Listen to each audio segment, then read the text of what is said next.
Your assignment is similar to our example number 4, and I made a complete solution of our example number 4 in the solution sheet that I make.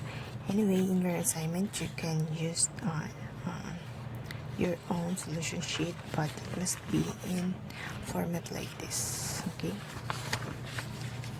it must be clear and neat with complete solution. Okay, so again, let us review your example number 4. We have your given vectors a, b, c, d. I draw the illustration here for the given, and for the solution I wrote some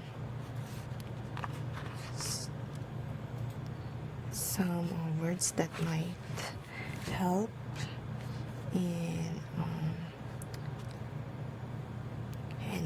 understanding your solution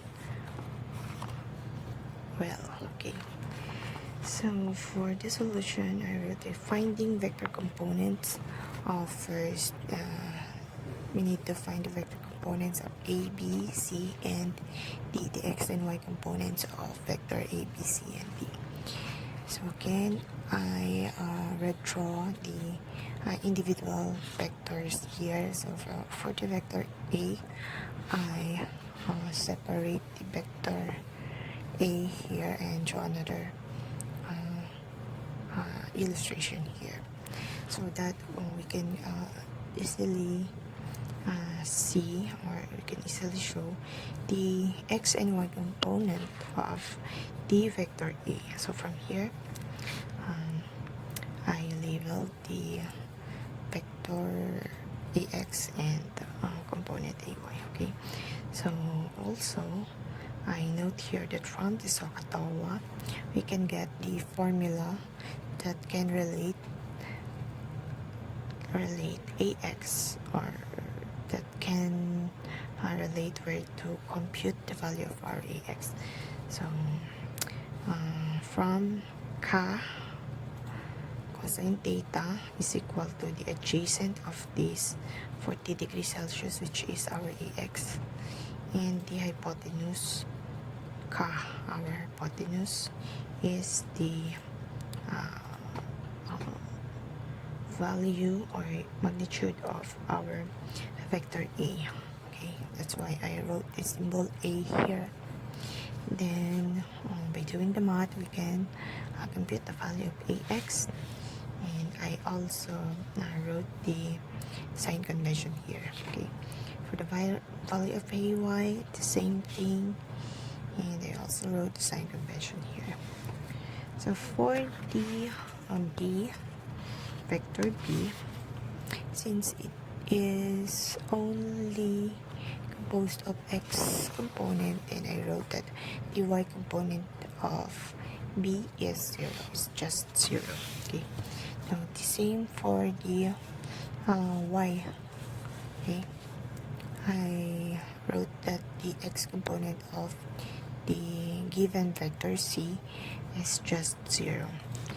So for the vector d, I also redraw from here the vector d and make another illustration here to clearly illustrate its x and y component.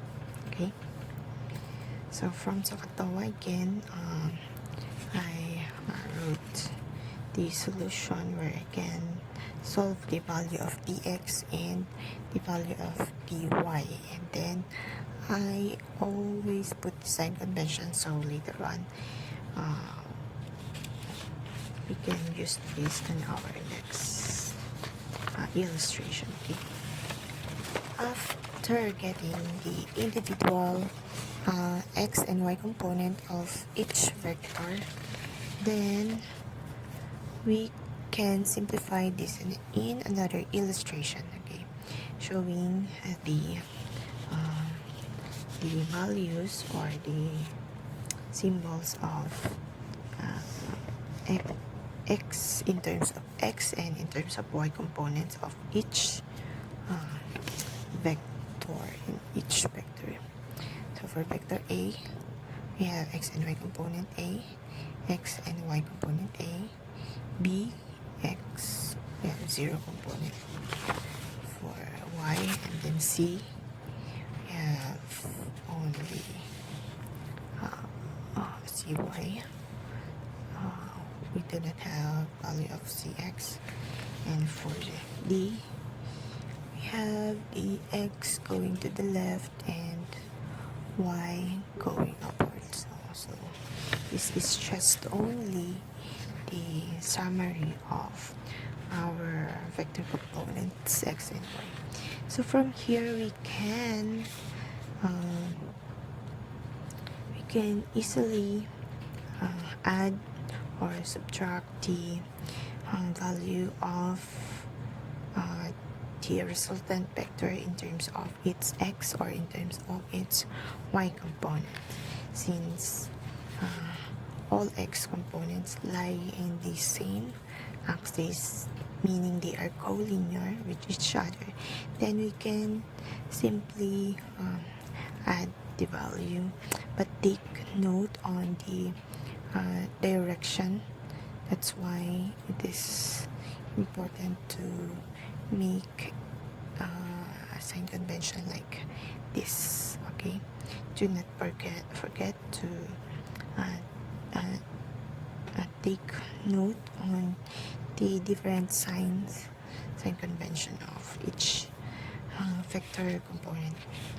Same thing with the y component, and I also place some arrow here to remind us the direction of the vector component. Okay, and then after getting the resultant value for x and for ry, then I illustrate it again on another drawing.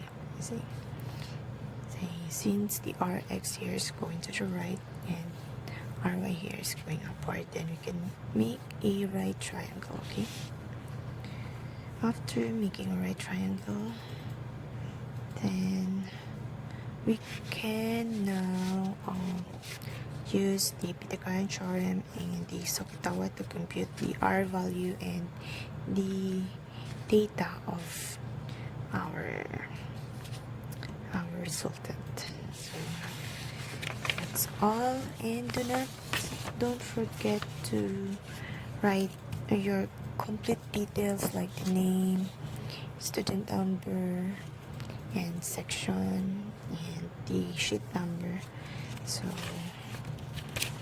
I can easily check your solution.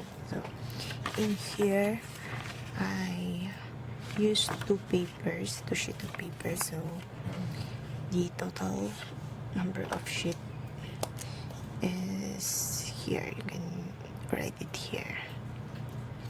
So you can write it there. Yeah.